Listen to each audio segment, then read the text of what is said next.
Hello students, twelfth regular series episode 9 start करते हैं। Last video के अंदर हम लोगों ने मैथ्स और इलेक्ट्रोस्टैटिक फोर्स का कॉम्बिनेशन चेक किया था। आज हम चेक करेंगे मैकेनिक्स प्लस इलेक्ट्रोस्टैटिक फोर्स अगर इंक्लूड कर दिया जाए तो प्रॉब्लम्स कैसे सॉल्व करी जाती हैं। बहुत अच्छे अच्छे क्वेश्चंस बनते हैं, तो ध्यान से समझिएगा आज की वीडियो को।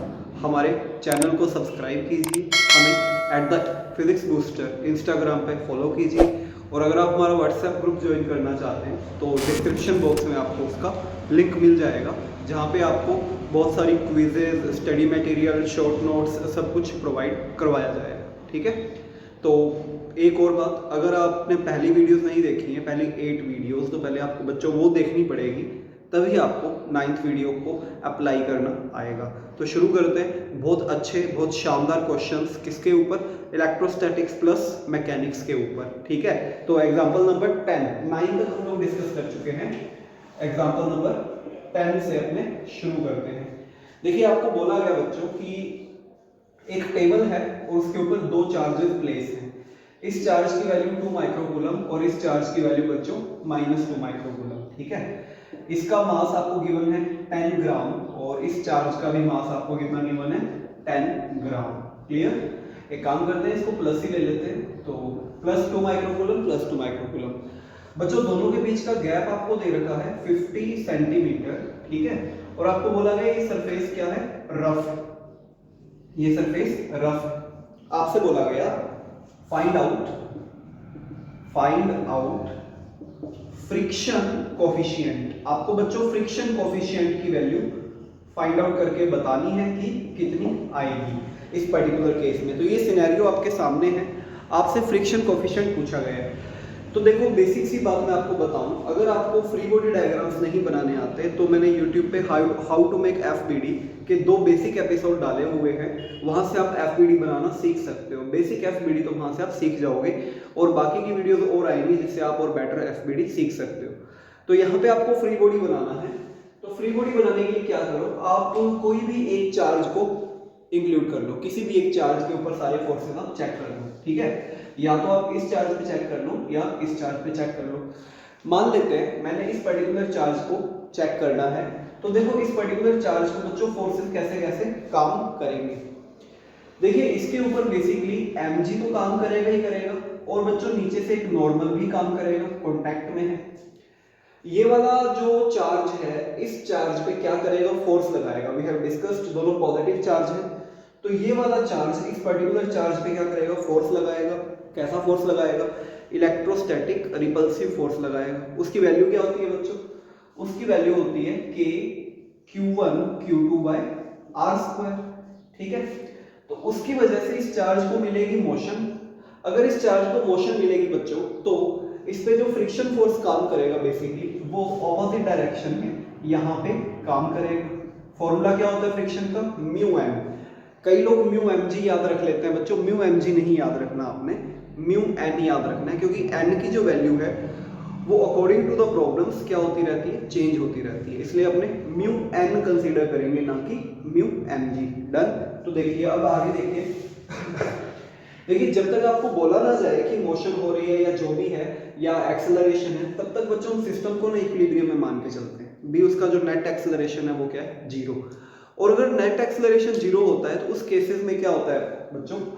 ऊपर वाले फोर्सेस नीचे वाले फोर्सेस को बैलेंस कर लेते हैं, एंड लेफ्ट वाले फोर्सेस राइट वाले फोर्सेस को बैलेंस कर लेते हैं। एक सिंपल सा काम होता है कि upward force will balance downward force and leftward force will balance rightward force. तो देखो, अगर मैं इस बात को बेस बनाऊं तो मेरे को 2 इक्वेशंस मिलेंगी बच्चों। पहली इक्वेशन हमें मिलेगी बच्चों N = mg। ठीक है, इन दोनों फोर्सेस को बैलेंस करके we will get N = mg। और दूसरी इक्वेशन बच्चों क्या मिलेगी हमें? F = K Q1 Q2 by r² या μn लिख दें यहाँ पे, तो लिख सकते हो μn = K Q1 Q2 by r²। Equation number 2।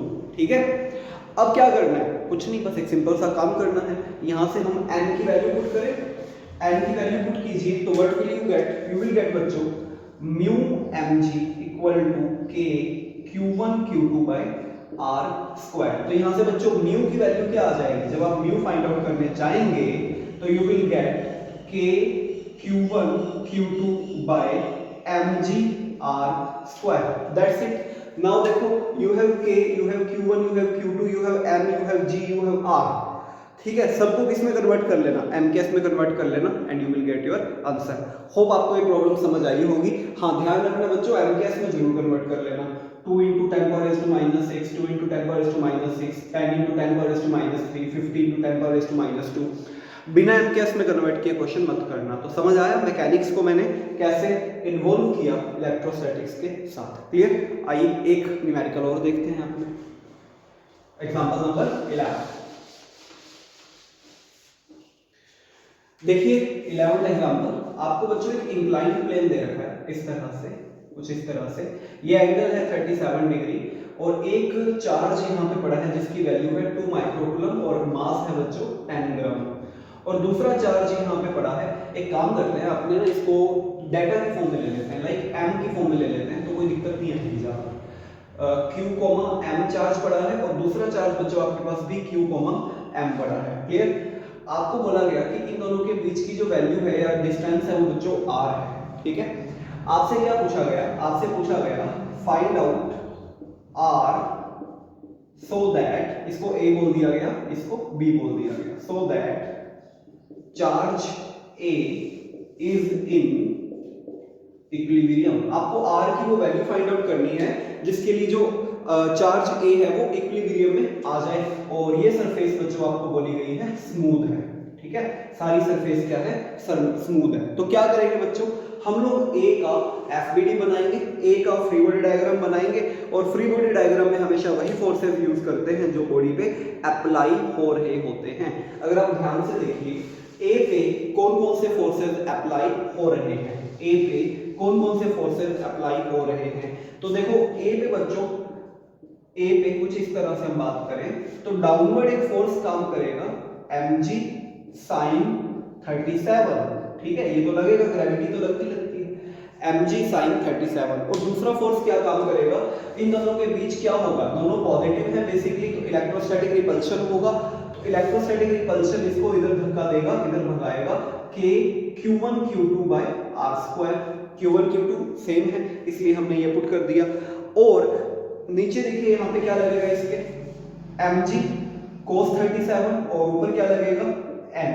देखो बिकॉज यहाँ पे फ्रिक्शन नहीं है तो हमें नॉर्मल की जरूरत नहीं पड़ने वाली। हमारा जो सोल्यूशन है, सिस्टम इक्विलिब्रियम में है, तो हमारा जो सोल्यूशन है बच्चों वो इन दो फोर्सेस से ही मिल जाएगा।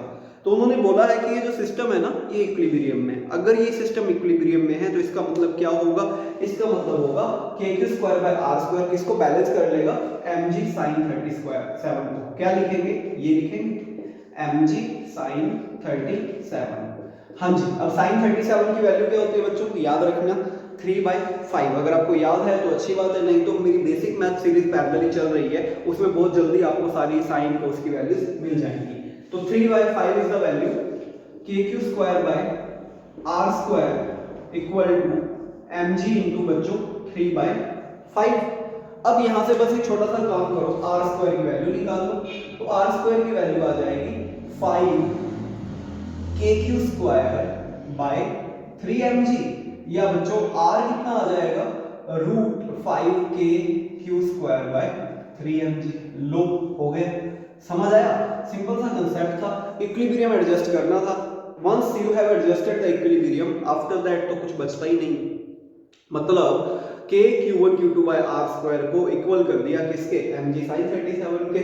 तो ये बात का आप ध्यान रखना, जो फोर्सेस गिवन है उसको k q square by r square के क्या कर दो, इक्वल कर दो। डन, बात समझ आ गई। चलिए अगला क्वेश्चन देखते हैं, अगला एप्लीकेशन देखते हैं, मैकेनिक्स को इलेक्ट्रोस्टैटिक्स में और कैसे मिक्स किया जाता है। आगे एग्जांपल 12। मान लीजिए बच्चों यहाँ पे एक स्ट्रिंग और एक यहाँ पे स्फेयर है, ये इसके ऊपर 2 माइक्रोकूलम चार्ज है और इसका मास है बच्चों 10 ग्राम, ठीक है, ये A मान लेते हैं। अर्थ पे एक और चार्ज रखा हुआ है B, जिसपे है -2 माइक्रोकूलम और इसका मास भी कितना है 10 ग्राम, क्लियर।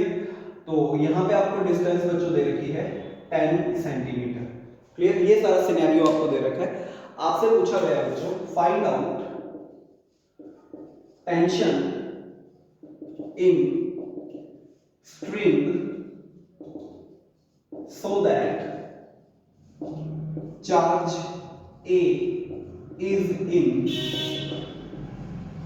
इक्विलिब्रियम। आपको A में टेंशन फाइंड आउट करनी है जिसके लिए जो हमारा चार्ज A है बच्चों वो किस में रह जाए, इक्विलिब्रियम रह जाए, इक्विलिब्रियम में रह जाए। Find out tension in string so that charge A is in equilibrium. तो क्या करेंगे, FBD बनाएंगे। बिल्कुल, कैसे बनाएंगे, A को पकड़ते हैं, A को, ठीक है, A पे लगने वाले फोर्सेस की हम बात करते हैं। तो यहाँ पे अलग से मैंने A को रख लिया इस तरह से। अब मैं चेक करता हूँ बच्चों की A पे कौन कौन से फोर्सेस काम कर रहे हैं। A पे देखिए टेंशन तो लगता है ना, टेंशन हमेशा अवे फ्रॉम द स्ट्रिंग काम करता है, तो T कहाँ पे लगेगा बच्चों, ऊपर काम करेगा। दूसरा एक फोर्स तो पक्का लगेगा ही लगेगा, कौन सा होता है, mg। ये दो फोर्सेस काम कर रहे हैं। थर्ड, हम जब A पे फोर्स चेक कर रहे हैं तो मर्जी किसकी चलेगी बच्चों, B की मर्जी चलेगी।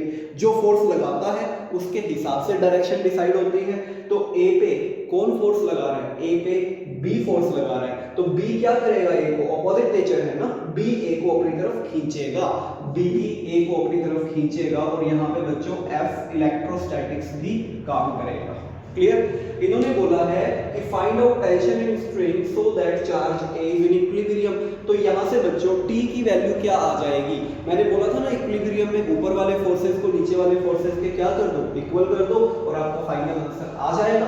तो देखिए यहाँ से T इज इक्वल टू बच्चों क्या आ जाएगा, T इज इक्वल टू आ जाएगा mg प्लस F इलेक्ट्रोस्टैटिक्स, ठीक है, मतलब mg plus K Q1 Q2 by R square. Now आपके पास सारा डाटा है, आपके पास mg भी है, K भी है, Q1 Q2 R सब कुछ है। अप्लाई कीजिए, you will get the tension force. तो समझ आ रहा है आपको मैकेनिक्स को कैसे इलेक्ट्रोस्टैटिक्स के अंदर बहुत आसानी से इंसर्ट किया जा सकता है। तो मैंने आपको 3 एग्जांपल से समझा दिया है। बात समझ आई मेरी? चलिए, तो इसमें कोई प्रॉब्लम हो किसी को तो कमेंट बॉक्स में टाइप कर देना। T is equal to this mg plus K Q1 Q2 by R square. सिर्फ मैंने क्या किया है, FBD बनाया। चलिए एक और प्रॉब्लम डिस्कस करते हैं। मैकेनिक्स को और इंसर्ट करते हैं अपने कहां पे, इलेक्ट्रोस्टैटिक्स के अंदर। देखिए हमें ना एक लिफ्ट दी गई है बेसिकली, और जो लिफ्ट है ना बच्चों, ये g एक्सेलरेशन से ऊपर जा रही है। ये लिफ्ट g एक्सेलरेशन से ऊपर जा रही है, और यहाँ पे एक चार्ज को लगाया है और एक चार्ज को यहाँ पे रख दिया गया है। ध्यान से समझना, ये है बच्चों q, ये भी है q, m एंड n, ठीक है। देखिए बेसिकली ये दोनों पॉजिटिव हैं, दोनों के बीच का गैप क्या है, r है। दोनों के बीच का गैप क्या है, r है। आपसे पूछा गया find out value of T in string so that, इसको A बोल दिया, इसको B बोल दिया, A इज इन इक्विलिब्रियम। आपको A को इक्विलिब्रियम में सेट करना है, उसके लिए आपको टेंशन की वैल्यू स्ट्रिंग के अंदर फाइंड आउट करनी है। तो आपने क्या करना है, आपने बनाना है फ्री बॉडी डायग्राम। जब आप फ्री बॉडी डायग्राम बनाएंगे किसका, A का, तो कौन कौन से फोर्सेस काम करेंगे, A पे चेक करने हैं फोर्सेस, कौन कौन से फोर्सेस काम करेंगे। A पे देखिए ऊपर की तरफ बच्चों लगेगा टेंशन, बिल्कुल ठीक, नीचे लगेगा mg, बिल्कुल ठीक, ठीक है। इन दोनों के बीच बच्चों इलेक्ट्रोस्टैटिक फोर्स काम करेगा ना, क्योंकि दोनों पॉजिटिव है, तो ये भाई साहब इस भाई साहब को ऊपर की तरफ पुश करेंगे, कुछ इस तरह से पुश करेंगे और खुश रहेंगे। K Q square by R square, Q1 Q2 by R square. Clear, इसने इसको ऊपर की तरफ पुश किया। अब यहाँ पे एक ट्विस्ट है, देखिए ये लिफ्ट है, इस लिफ्ट को ऊपर की तरफ लेके जा रहे हैं g एक्सेलरेशन से। तो बच्चों जब हमारा फ्रेम मोशन करने लगता है उसको बोलते हैं नॉन इनर्शियल फ्रेम। जैसे आप एक रूम में हो, रूम ने मोशन करना स्टार्ट कर दिया, वो नॉन इनर्शियल फ्रेम है। रूम के अंदर आप मोशन कर रहे हो लेकिन रूम मोशन नहीं कर रहा, वो इनर्शियल फ्रेम है। ऐसा ही कुछ लिफ्ट के केस में आता है।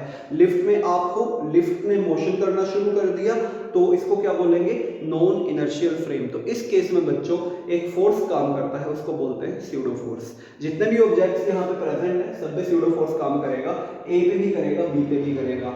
और स्यूडो फोर्स कैसे काम करता है, स्यूडो फोर्स कैसे काम करता है, मोशन की ऑपोजिट डायरेक्शन में, मोशन की ऑपोजिट डायरेक्शन में। किसकी मोशन की, फ्रेम की मोशन की। तो हमारा फ्रेम कहाँ जा रहा है, ऊपर जा रहा है, तो फ्रेम की मोशन किधर हो रही है, ऊपर हो रही है। मोशन की ऑपोजिट डायरेक्शन किधर होगी, नीचे होगी। फॉर्मूला क्या होता है स्यूडो का, स्यूडो का फॉर्मूला होता है बच्चों, ऑब्वियस सी बात है, मोशन ऊपर हो रही है तो इस पे जो स्यूडो लगेगा वो नीचे की तरफ लगेगा।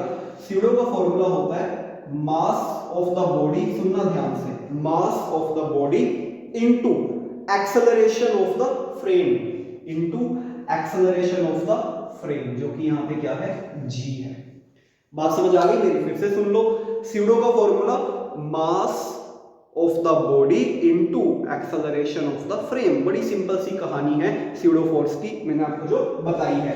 तो देखिए भाई, अब देखो बैलेंस हो चुका है, एक्सेलरेशन होगा नहीं बॉडी के पास क्योंकि इक्विलिब्रियम है, बैलेंस हो चुका है। तो बस क्या कीजिए, ऊपर वालों को नीचे वालों के इक्वल कर दीजिए। जैसे ही आप ऊपर वालों को नीचे वाले के इक्वल करेंगे क्या मिलेगा आपको, P प्लस के Q square by R square equal to 2mg, mg plus mg बच्चा 2mg। तो यहां से आप P की वैल्यू निकाल दो, 2mg minus K Q square by R square. समझ आ गया, कोई दिक्कत इसके अंदर, क्लियर? तो होप आपको मैकेनिक्स प्लस इलेक्ट्रोस्टैटिक्स का कॉम्बिनेशन अच्छा लगा होगा। आप कोई भी मैकेनिक्स और इलेक्ट्रोस्टैटिक्स की प्रॉब्लम को सॉल्व कर सकते हैं अगर आपको बेसिक फोर्सेस की नॉलेज है, ठीक है। मिलेंगे अपने एपिसोड 10 में, हम लोग डिस्कस करेंगे इलेक्ट्रोस्टैटिक्स के अंदर वेक्टर्स को कैसे इंक्लूड किया जा सकता है। तो मिलते हैं नेक्स्ट वीडियो में जहां हम डिस्कस करने वाले हैं इलेक्ट्रोस्टैट एंड वेक्टर का कॉम्बिनेशन। बहुत इंपॉर्टेंट टॉपिक है और बहुत अच्छे अच्छे क्वेश्चन इस पर डिस्कस करेंगे, ठीक है। सब्सक्राइब कीजिए चैनल को, @thephysicbooster इंस्टाग्राम पे फॉलो कीजिए। Till then take care, bye bye, मिलते हैं नेक्स्ट वीडियो में।